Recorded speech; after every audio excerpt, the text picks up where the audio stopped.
Well, this is our second quarter National Council meeting for this year. We made history last May 31, 2021 in the conduct of the first quarter National Council meeting in Cebu City. We have shown other political parties the strength of PDP-Laban.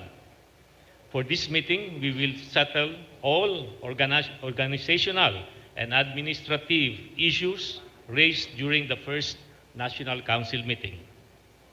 There is a need for this National Council to put in order our party affairs. We need to fully prepare for the upcoming 2022 election. And this coming 2022 election will not only be for the position of the country's next president, such a view is flawed. There are so many of our party mates who will participate in the electoral exercise, and they all need and deserve our support. This National Council implements the national programs of the party in pursuit of its basic principles, basic objectives, and party programs, and should be respected by all members. The venue to resolve party issues is here, in this council, where leaders of our party are duly assembled. The late Canene Pimentel co-founded this party, and we honor his memory. However, we should all be reminded that no one is above our Constitution, no matter how long you have been with this party. Everyone must follow the rule. The only objective of this meeting is to advance the interest of PDP-Laban. There is no secret agenda, no secret candidate. There are no factions in PDP-Laban. We all belong to one, united and cohesive PDP-Laban. We have a quintessential leader in the person of our chairman, President Rodrigo Roa Duterte. Let us rally behind him and support his programs for the betterment of our country and our fellow men. I call for party unity and respect for our party constitution. Let us work together in furtherance of our party's collective interest. Let us not allow personal ambition to dictate our party members. We have a process enshrined in our Constitution. Let this Constitution be our guide and beacon. Let us mature as a party and advance in principles. I call for a stop on all party hostilities. I ask all members, do not divide this party. Do not burn bridges. We have shown that we can work together in the past. Let us work together again for the future. Thank you very much. And to proceed with this council meeting by the authority of the chairman, under the Article 16, Section 4, in relation to Section 5 of the PDP-Laban Constitution, I call this meeting to order at 2:34 this afternoon, July 16, 2021.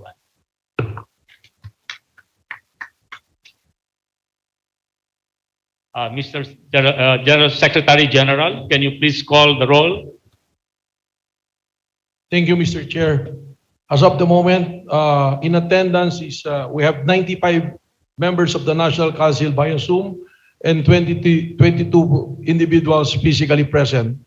So first, those who are physically present is, of course, our Vice Chair, Secretary Alfonso Cusi. Present. Acting Secgen Attorney Melvin Matibag, National Deputy Secgen Attorney Sergio Yap, Commissioner of HULRB, Undersecretary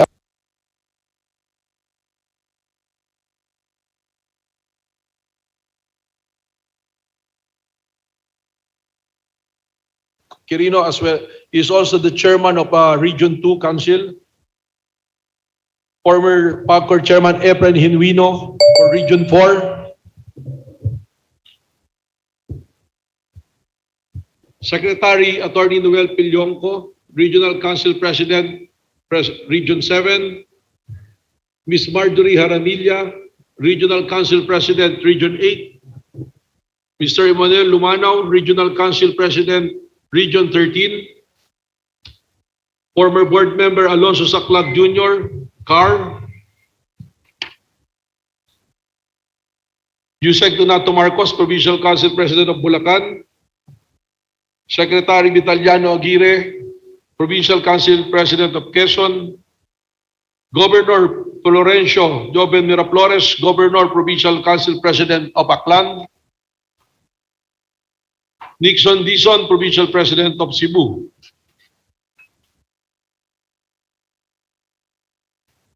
Chairperson Franklin Quijano, qualified as Cabinet Member. And Chairperson Alvin Feliciano, also qualified as Cabinet Member. Director General Ching Plaza is also present. In Zoom, Mr. Chair, Secretary Wendell Abisado of DBM, Cabinet Secretary Carlo Nograles, Secretary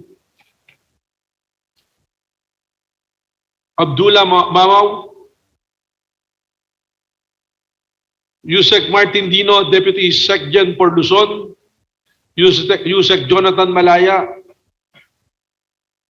Governor Antonio Co, Finance Committee Chair, Congressman Dong Gonzales, Vice President for Luzon. I forgot to mention CESA Secretary Raul Lambino, Vice President for International Affairs, is also in attendance physically. Governor Isoy Alvarez is present via Zoom. President of Region 8, Mario Espinosa. Deputy Commissioner Tobio Sabre, Region 6 President. Governor Sakultan. Former Congressman Amado Espinos, President of Pangasinan. Congressman Juni Cua, President of Quirino. Governor Dodo Mandanas of Batangas. Former Congressman Manuel Adaya, President of Oriental Mindoro. Former Congressman Paulo Javier, President of Antique. Congresswoman Lucille Nava for Guimaras. Governor Arthur Defensor of Iloilo. Former Congressman Albi Benitez. Governor Arthur Yap from Bohol. Governor Benny Bardone of Eastern Samar. Congresswoman Lucy Torres of Leyte. Congresswoman Divina Grace Yu of Zamboanga del Sur. Congresswoman Ann Hoffer, President, Zamboanga, Sibugay. Congressman Mayo Almario of Davao Oriental. Governor Nancy Catamco of North Cotabato. Governor Bonifacio Lacwasan, Mountain Province. Congressman Ruby Biason of Muntinlupa. Congressman Ronnie Zamora of San Juan City. Congressman Henry Villarica, former Congressman Henry Villarica of Mekawayan. Congressman Lelen Alonte of Binyan. Mayor Richard Gomez of Ormoc City. Congresswoman Marisol Panotes of 2nd District of Camarines Norte. Governor Gwendolyn Garcia of Cebu. Congresswoman Glona Labad-Labad of Zamboanga del Sur. Congressman Eric Martinez of Valenzuela, one of the 3 original congressmen of PDP-Laban since 2016. Congressman Suntay. Congressman Baby Arenas, Congresswoman, sorry. Congressman Carmelo Lasatin. Congresswoman Ruth Mariano Hernandez. Congresswoman Elisa Co, Congressman Wilton Co, Congresswoman Emery Lollipop Juanyo Dizon,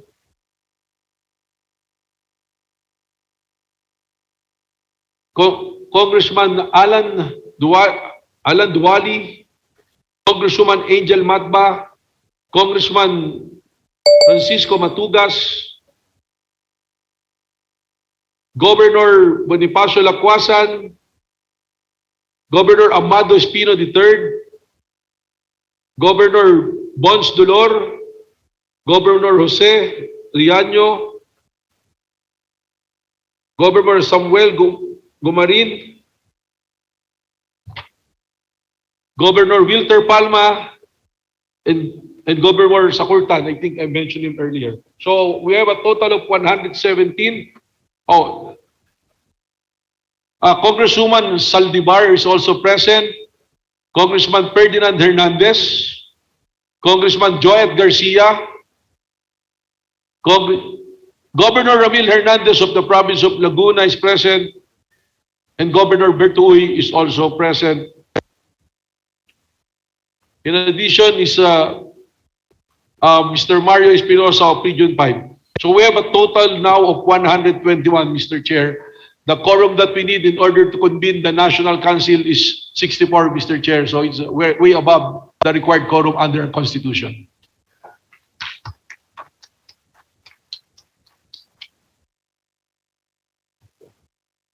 Of course, Speaker Lord Alan Velasco, Mr. Chair, is also present by Zoom, and I would like to personally extend our gratitude to our Speaker for helping us to invite the members of Congress who are PDP-Laban. So may I request everyone here to give a round of applause for Speaker Lord Alan Velasco. Mr. Chair, in addition to that, I would like to note that the composition of the National Council is just for the benefit of everyone who are present, is the national officers, the National Executive Council, including the National Committee Chairperson, Regional Council President, Regional Secretary General, Cabinet members, elected senators, we have 5, the House of Representatives, elected members of House of Representatives, elected governors, elected mayors of highly urbanized and independent cities. So, Mr. Chair, based on the CUs that was submitted in November 2020, the number of members of the National Council is about 159, and we need 64 attendees in order to have a quorum. So that will be it, Mr. Chair. Thank you, Sergeant Matibag. We have 122 in attendance. What is required for our quorum is 64. The total number of national membership of the National Council is 159. So obviously, we have a very high attendance for this National Council. This is higher than what we had in Cebu. So with that, we proceed with our meeting. And at this point, to facilitate the conduct of this meeting, I'm appointing Secretary Raul Ambino, PDP Vice President for International Affairs and member of the National Council, as moderator for this National Council. Mr. Chair, before that, I received a text message. I have to acknowledge also Governor Michael Tan of Western Samar is present by Zoom. So that will be an additional number to our. Okay, thank you very much. So, Mr. Secretary Lambino is hereby appointed. Is there any objection to the appointment of Secretary Lambino as moderator for this meeting?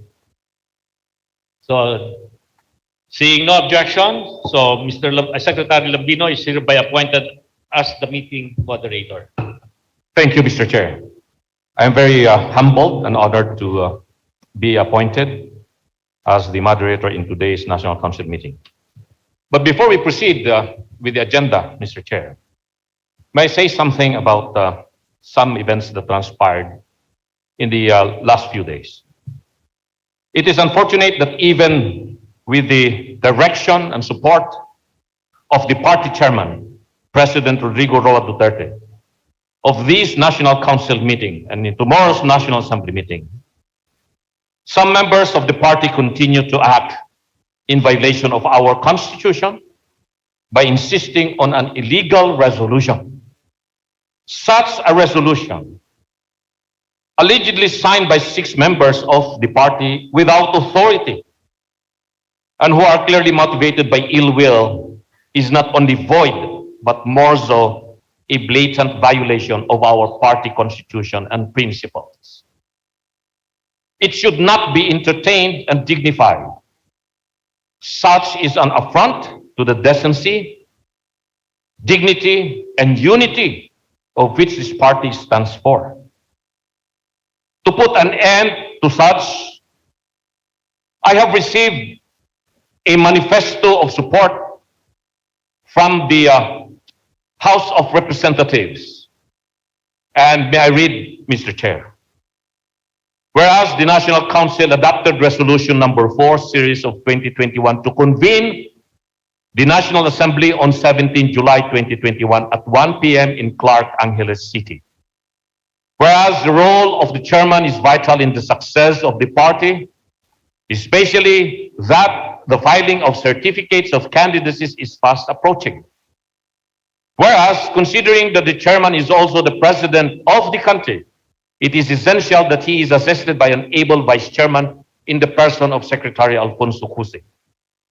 Whereas there are pressing and urgent issues and apparent misunderstanding among some of the party members. Whereas it is imperative to immediately resolve the said issues and misunderstandings to maintain the harmony and unity of the party.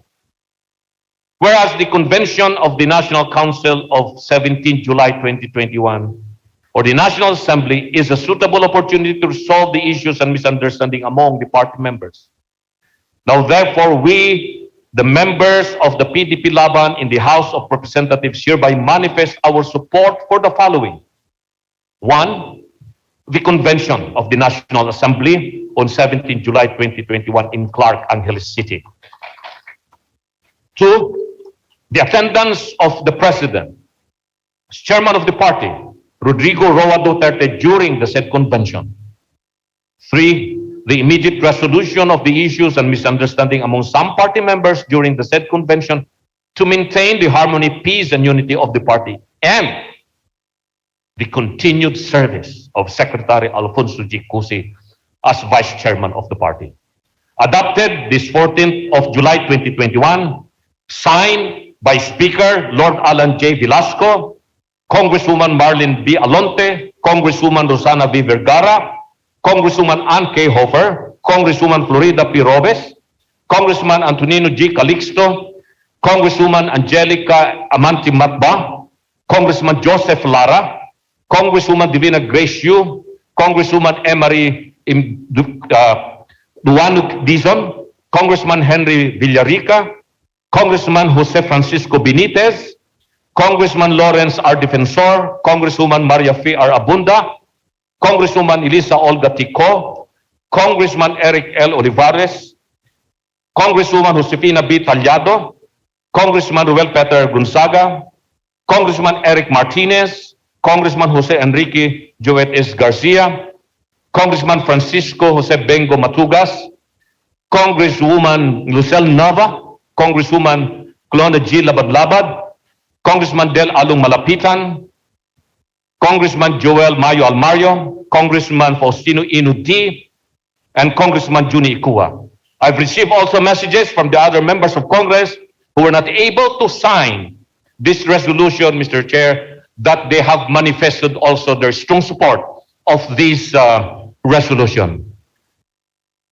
We would like also later on to acknowledge the presence of the other members of the House of Representatives in the Zoom meeting, that this is the resolution or manifesto of support signed by some members of Congress. I am informed also that the governors led by Governor Dax Kua, who is physically present today, that they are supportive of this resolution or manifesto of support, more particularly the continued service of Secretary Alfonso Cusi. To put an end, Mr. Chair, to such, I move to declare that illegal resolution and ultra-virus action of some members of PDP-Laban expelling Secretary Cusi Attorney Melvin Matibag, and Undersecretary Astrabel Naik, that they are considered to be void, not in accordance with the party constitution and principles. I so move, Mr. Chair. There's a motion, duly seconded. Is there any objection? Hearing none, motion is approved. I would like to thank the congressman, PDP congressman, headed by Speaker Velasco, for their expression of support. I'm truly humbled, and also to the governors and other officers. Thank you very much. So, Secretary, Mr. Chair, before we read the agenda, I cannot just let go a member of the party from Region 8, President March of Region 8, who would like to say a few things. May I ask the chair to give 1 minute to our party member from Region 8, Mr. Chair. okay. Thank you very much. Thank you. Region 8 President, Madam March, you are acknowledged. Please state your manifestation. Mr. Chair, while she was approaching the podium, may I include in attendance the following. Yes, President. Former Congressman Ricky Sandoval of Malabon is present by Zoom. He's also member of National Council. I failed to mention my good friend, Congressman Jojo Lara, is in physical attendance right now. And of course, Congresswoman Sherilyn Nograles is also present by Zoom. And my ninang Congresswoman Rida Robes, together with Mayor Arthur Robes, is present also by Zoom. And we have to extend our gratitude to Congresswoman Rida Robes for a beautiful arrangement for tomorrow's National Assembly. There's also, I will read this, an instruction.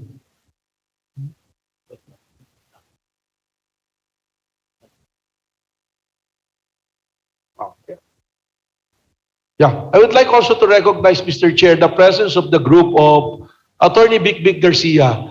If our PDP friends will remember, in 2018 there was a dispute between the group of Attorney Vic Garcia and the PDP group, which the group of Senator Coco at that time, together with the group. And as we always say, our chairman, President Rodrigo Roa Duterte, together with our executive secretary, Big Bobby Jaldea, and Senator Bongo, always instructed Secretary Cusi as the vice chair and yours truly, Attorney Matibag, to reach out to every members of PDP-Laban.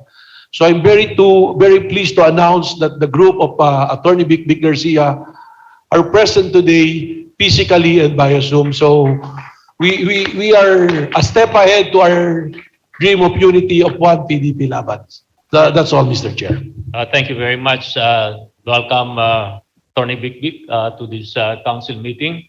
As that's correct, we tried to reach out all the members, the all-timers, as we call, or the regional members of PDP to reinstate their membership with PDP, work with us, and push the ideologies and principles of PDP.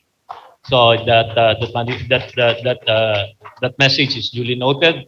And may I now call on the Region 8 President, March, to state your manifestation. Yes. Good afternoon, everybody. I am Marjorie Jaramillo po from Region 8. I am the Regional President. Mr. Chairman, I would like to be recognized to raise a matter of privilege, if you would allow me so, Mr. Chairman. Proceed. Thank you very much. I would like to express that finally we are all here conveying today a more united than ever PDP-Laban, as I'm pretty sure that everybody would agree with me right now. And nagkakaisa na po tayo. Natutuwa po ako kasi andito po yung grupo ni Kabik-Bik, which nagpapakita po na nagkakaisa na po tayo. So, I would like also to call for unity po sana sa kabilang grupo po. Sana matigil na po ito at magkaisa po tayo. And then I'm sure I'm not the only one po na that shares the happiness na nandito po tayo. Sir, mula po ng Tacloban, sir, I really try to make sure nandito kami. May mga events po ako doon, but this is more important than any other because this is a call for unity po. And also, I am making this manifestation, sir, to express my gratitude that nagkakaisa po tayo, sir. Thank you very much po.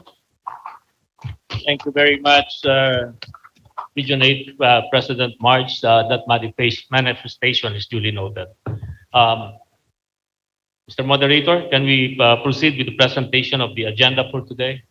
Thank you, Mr. Chair.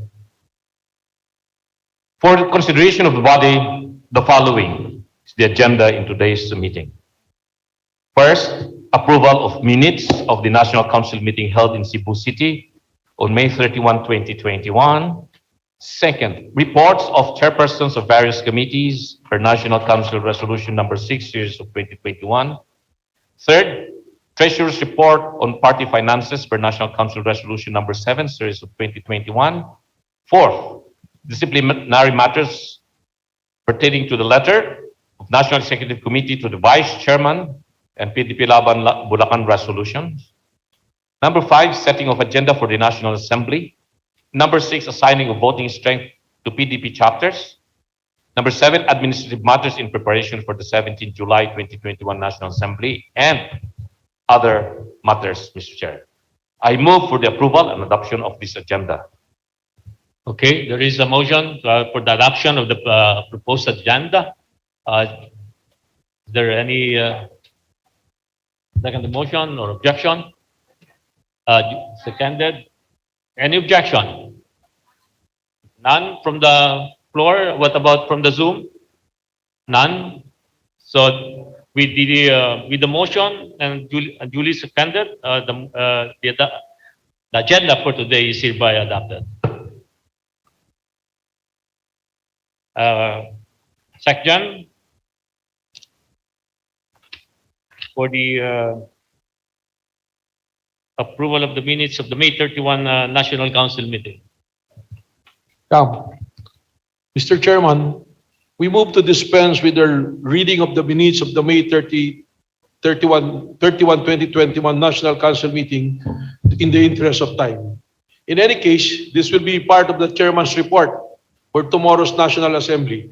I move that we approve the minutes of the last Council meeting as shown in the screen, Mr. Chairman. May I direct the attention of the body to the screen?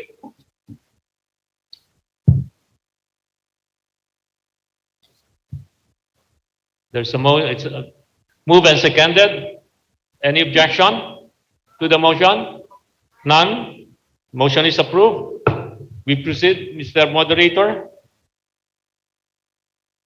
We go now to item number 5, Mr. Chair. Reports of chairpersons of various committees per National Council Resolution number 6 series of 2021. We call on the Membership, Education, Finance, Legal Affairs, and Arbitration, Public Information, Livelihood, and Youth Affairs Committees. If they are prepared to submit the report, I think the Secretary General may have some information about this, Mr. Chair.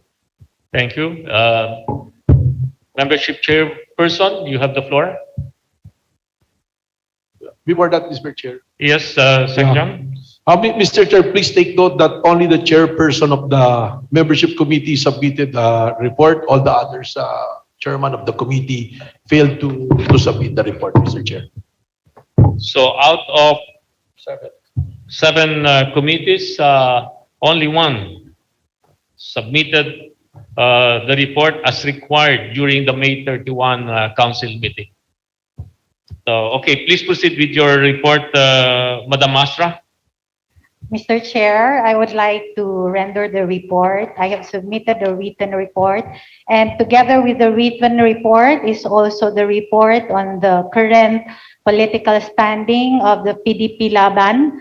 I would like to inform the body, I am pleased to inform the body that right now we have 5 sitting senators, 57 district representatives, 42 governors, 33 vice governors, 258 board members, 616 mayors, 546 vice mayors, 4,071 councilors, 12 cabinet members, and we have 110,000 members or more, as reflected in the report submitted by our then party president, Senator Coco Pimentel, to President Duterte in 2017. So together with the report that I have submitted, Mr. Chairman, is the updated, the CUs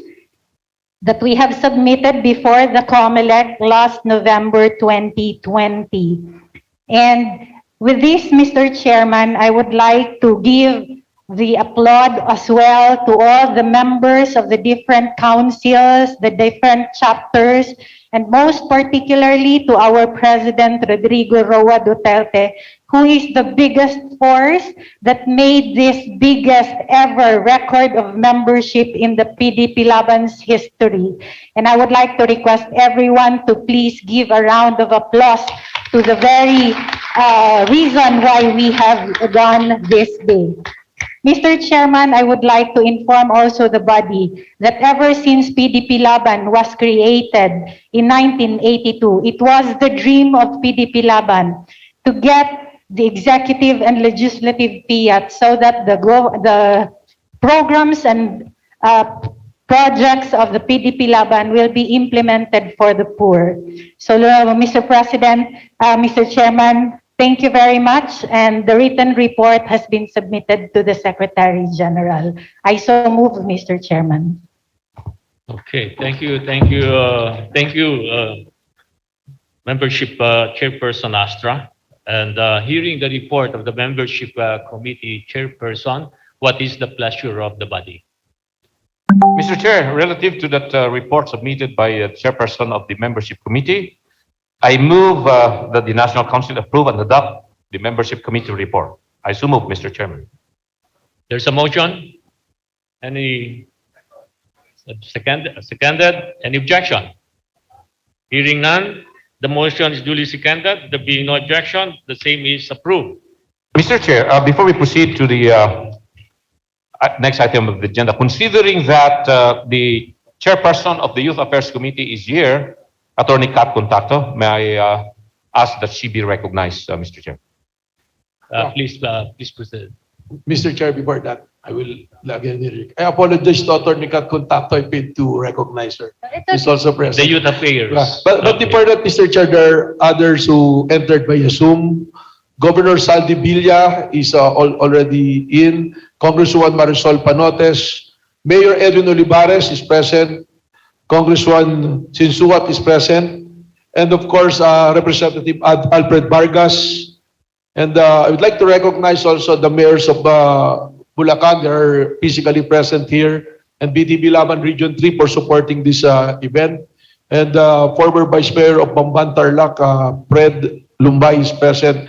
So with the addition of the following members of the National Council, we have now 133 in attendance, Mr. Chair. Okay, so out of 159 National Council members, 133 are present.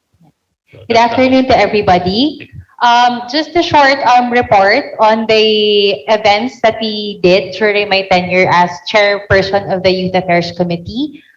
Due to budgetary constraints, despite budgetary constraints, as I would rather say, I am proud to report to the body that we were able to conduct 3 events. The mobilization that we used came out of our pockets and from donations from, from very generous citizens.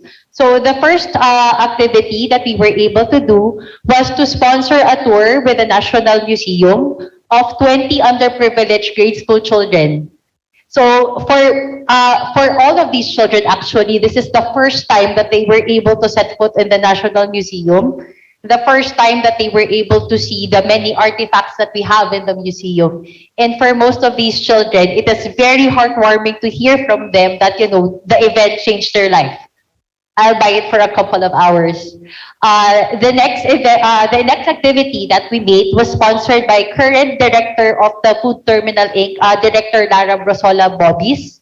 So during Christmas, we were able to sponsor a Christmas party for, I think that was 20 to 50 children in an adoption center in Albay.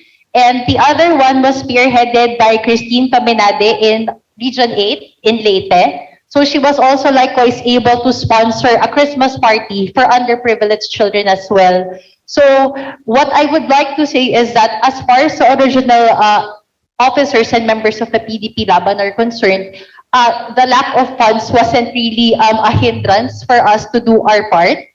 We could have done more, but at least as far as our mandates were concerned, we exerted all effort, Mr. Chairman, in serving the community the best that we can. And Mr. Chairman, may I also make a manifestation for the chairman of the Legal Affairs and Arbitration Committee to make a report. The former chairperson, Commissioner Yvette Contacto, is likewise present, and I think the body will be very pleased to learn that as far as their committee is concerned, they played a vital role, if I should say so, during the conflict periods in, setting forth the rules that should be followed as far as arbitration is concerned. So may I move that I pass it on to my mother so she could make her report? Please do. Thank you. Thank you, Attorney Kat, for sharing your report on the youth Yeah, affairs. Mr. Chair, before we recognize Attorney Yvette Contacto, may I move that the report of the chairperson of the Youth Affairs Committee, Attorney Kat Contacto, be adopted by the National Council. There's a motion, duly seconded. Any objection? Hearing none, the motion is hereby adopted. May I ask the chair to recognize Attorney Yvette Contacto, the former chair of the Legal and Arbitration Committee, who is also present Yes, in the meeting, Mr. Chair. the mother is recognized. Sir, before that again, may I again interject? Napuno na tayo. Napuno na po. Secretary Benhar Abalos is also in attendance via Zoom. Congressman Khalid Dimaporo is also present. Congressman Benji Agaraw is also present. Governor Alvarez. Governor Jose Alvarez is present also. Congressman Antonio Calixto is present as well. And also Mayor Emmy Calixto. So 6, 7. With that, I think we are now about 139.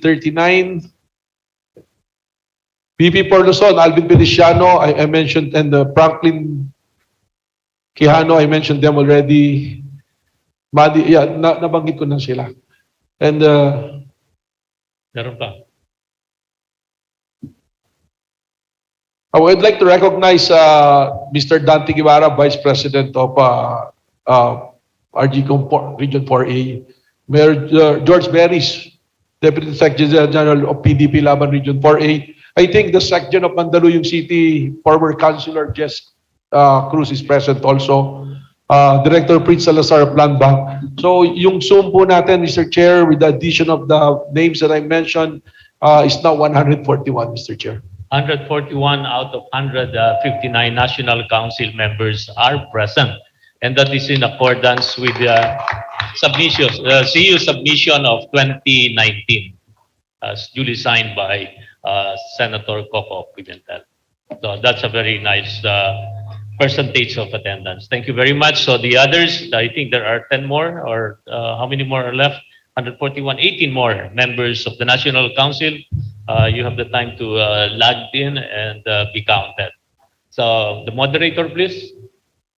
Yeah, may I again ask Attorney Contacto, Yvette Contacto, to be recognized, Mr. Chair. Okay, the mother is recognized. Magandang hapon sa aming mga kasamahan dito sa partido. This representation, Attorney Yvette Contacto, would want to present to the body by way of manifestation the achievements and achievements of the Legal Affairs and Arbitration Committee during my time. First, we were able to succeed in defending the party's candidate, Mayor Rodrigo Roa Duterte, Mr. Martin Dino, as well as the PDP-Laban in the disqualification case filed before the COMELEC in 2015, I'm sorry. Number two, your Legal and Arbitration Committee organized the legal team for the PDP-Laban Duterte Cayetano campaign in 2016. Number three, we conducted election law seminars for the PDP-Laban volunteers in the whole of the Philippines. Number four, we prepared already a draft for the amendments to the PDP-Laban Constitution. Number five, we crafted the PDP-Laban arbitration rules, which is the first time in which the party had such a rule. Number six, we were able to register the trademark of the PDP-Laban hand sign as well as the PDP-Laban word and colors. And then last, number seven, we were able to settle 10 arbitration cases among party mates using our arbitration rules. And lastly, Mr. Chairman, we were able to donate a projector because whenever we would, the party would conduct a basic membership seminar, we noticed that we lack that kind of a facility. So the Legal Affairs donated a projector for the party's use. That is all, Mr. Chairman. Thank you very much. Thank you, Attorney Yvette Contacto. Mr. Chair. With this, Just a minute, Mr. Moderator. Yes, Sec. Jan. Just in addition to physically present, I'd like to acknowledge the presence of Governor Jim Dani of Zambales. I think I saw him already. And of course, Yeah. Mayor Jonas Cortez also of Cebu is present in Bayasu. Thank you. Mr. Chair, Yes, Mr. Moderator, please proceed. may I move that the report of Attorney Yvette Contacto of the Legal Affairs and Arbitration Committee be adopted by the National Council, Mr. Chair. There's a motion for the adoption of the manifestation by Attorney Yvette Contacto.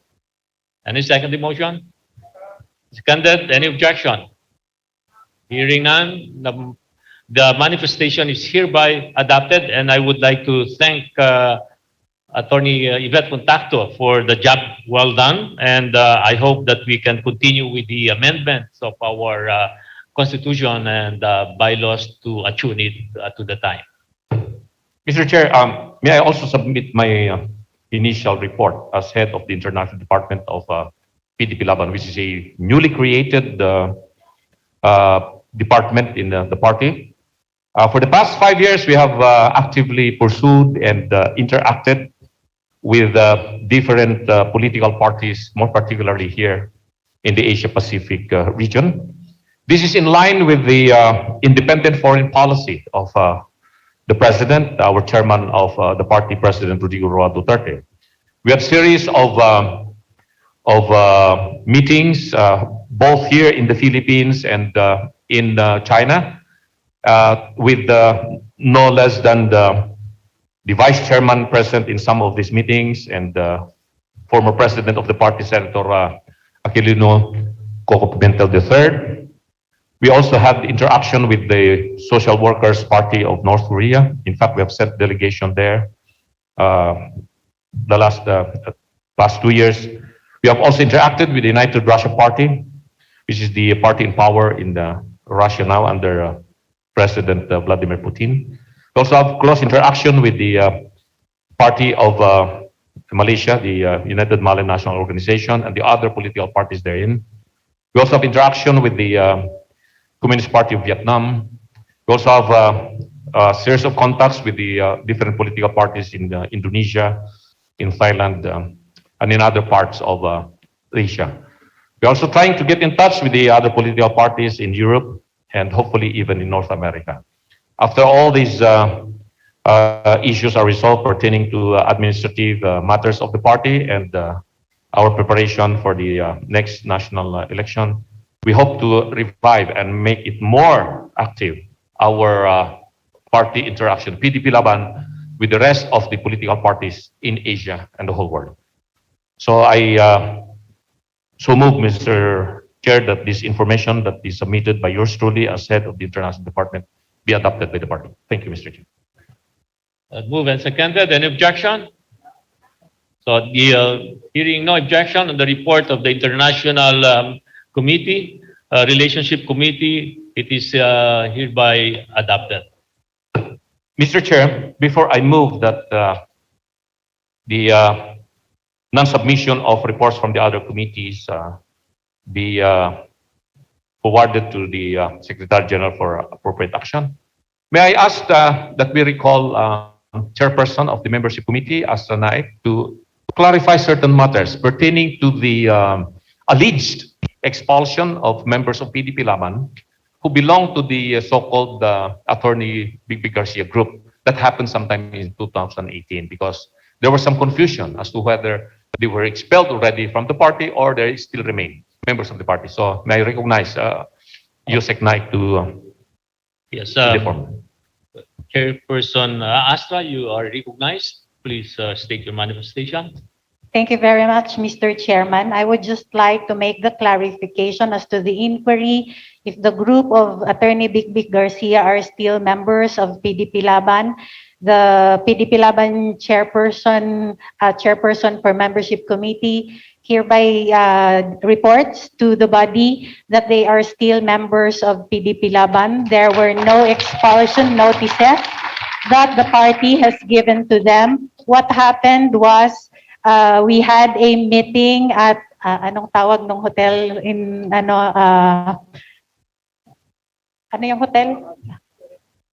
Diamond Hotel in Rojas Boulevard, wherein the president himself, our party chairman, met with the group of Senator Coco Pimentel and the group of Attorney Big Garcia. What happened was there were two CUs that were submitted to COMELEC, the CUs that was submitted by the group of Senator Coco and the group of Attorney Big Garcia.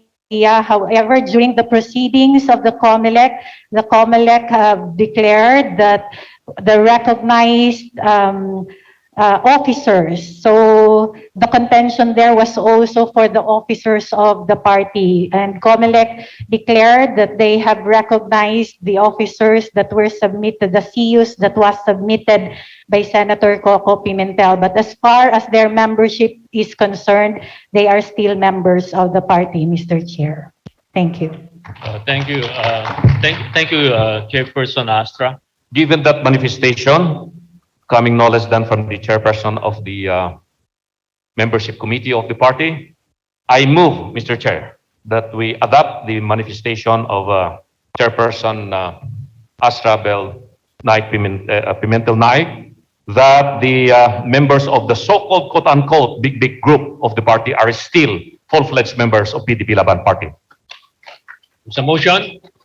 Duly seconded. Any objection? The manifestation is adopted, and the group of Attorney Big Garcia is more than welcome to rejoin the party. Thank you very much.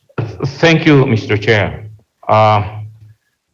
Again, I reiterate my motion that we refer to the Office of the Secretary General for appropriate action the matter of the failure to render report of the following committees, more particularly the Committee on Finance, Mr. Chair, Committee on Public Information, Committee on Education, and Committee on Livelihood. I so move, Mr. Chair.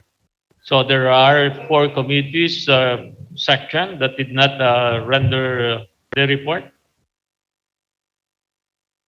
Section? Yes, Mr. Chair, and we'll take note of that. In fact, even the Legal Affairs and Arbitration Committee, who is now being chaired by Attorney Oxales, failed to render a report. You just have to appreciate the effort of former Chair of Legal Affairs, Attorney Bet Contacto, for making such report today, Mr. Chair. Okay, thank you very much. These other committees, we have to ask them to render their report, especially the treasurer, the treasury. The treasurer's report is very important. It is an elected national officer, and the current party treasurer is Mr. Evan Ribadulla. Is that correct? That's correct, Mr. Chair. Okay. So as treasurer, in accordance with Section 1, Article 17 of the PDP-Laban Constitution, he is the official custodian of the party's funds and has the function to disburse party funds in accordance with the guidelines that was set forth by the National Council. Additionally, he has to perform such other duties and functions as may be assigned by him by the National Council. It is the obligation of Mr. Ribadulla, the treasurer, to render an account of the party funds in his custody, how they were raised, how the funds were disbursed, for what expenses they were used, and for whose benefits, and who authorized the same. This is a matter of extreme importance to party affairs and administration. And this has to be really properly addressed. And I would like to remind the members, as part of our principles and policy, everybody has an access. We have access to the records of the party as you wish. So I would like to refer this to the section, the office of the section, to address the same. Mr. Chair, we'll take note of that. But before that, I think I failed to mention that the Committee on Finance chaired by Governor Antonio Co, we had communication with him that he will render a report. However, I think in the interest of time, he failed to render a report, but there's already a communication. Unlike the other committee, Mr. Chair, that there was no communication whatsoever. And I think Governor Ko would like to address the body.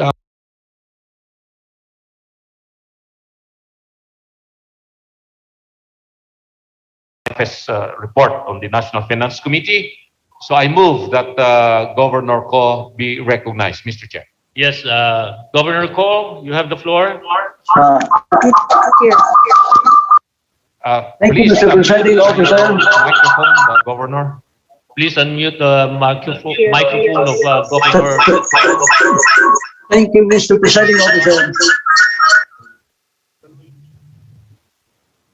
I would like to... Just a minute, Governor Ko, we don't hear you. Hello. Hello. Kindly unmute your Hello. microphone, Governor Ko. Thank you for the trust and confidence, because for the National Directorate to install me as the committee Governor chair. Ko, if you hear me, sir, Hello. we cannot hear you because Hello. your Hello. microphone is muted. Can you hear me? Please unmute your microphone. Okay na? Okay. Hello. Hello. Hello. Wala. Signals. Hello.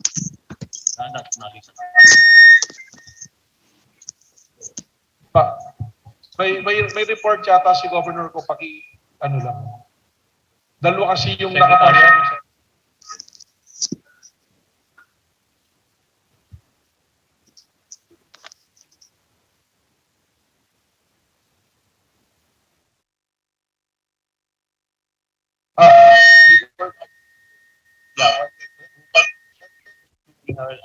A technical correction. Yes, Secretary. Present also by Zoom is Congresswoman Alisa Tan, Congresswoman Elisa Ko, Governor Ferdinand Tuba of Kalinga. So, plus 3 pa po yung attendance natin. So, it's overwhelmingly attended, Mr. Chair. With my oral manifestation. Thank you very much, Jan. While we are waiting for Governor Ko, Mr. Chair, Are we ready? Oh. Are we ready for...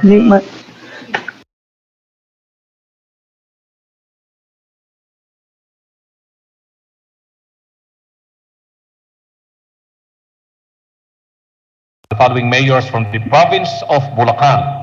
Mayor Christian Natividad, Mayor Ferdy Estrella of Baliwag, Mayor Narding De Leon of Angat, Mayor Vergel Meneses of Bulacan, Bulacan, Mayor Amboy Manlacos of Hagunoy, Mayor Junior Gonzalez of Balagtas, Mayor Edwin Santos of Obando, Mayor Russell Plato of Santa Maria, Attorney Giboy of Cabuchan, Board Member Anjo Mendoza, former Congressman John Mendoza, Ginto PDP President Banjo Estrella, Mayor Rigel Lim, Vice Mayor Lem Pineda of Malolos, Director Juliet Fajardo, Mr. Butch Aldaba, and Mr. Richard Nerocot of Pulilan. Mr. So Chair, the full force from Bulacan are present in Mr. Chair, I'm ready. Mr. Chair, I'm ready. Grand Ballroom of the hotel. Thank you, Bulacan delegation. Mr. Noted. Mr. Chair, Big hand, Mr. Chair. Mr. Chair, I'm ready. Is Governor Ko's microphone? Oh, I'm ready, Mr. Chair. Mr. Chair, I'm ready. Mr. Chair, Sultan Ali Mindalano, Director of Credit Information Corporation now. He was former administrator of Southern Philippines Development Authority and former Deputy Secretary General PDP-Laban for Muslim Affairs. So he's also present, Mr. Chair. Sultan Ali Mindalano. Mr. Chair, Yeah, I think he is already on the Governor Ko? can you hear me, Mr. Chair?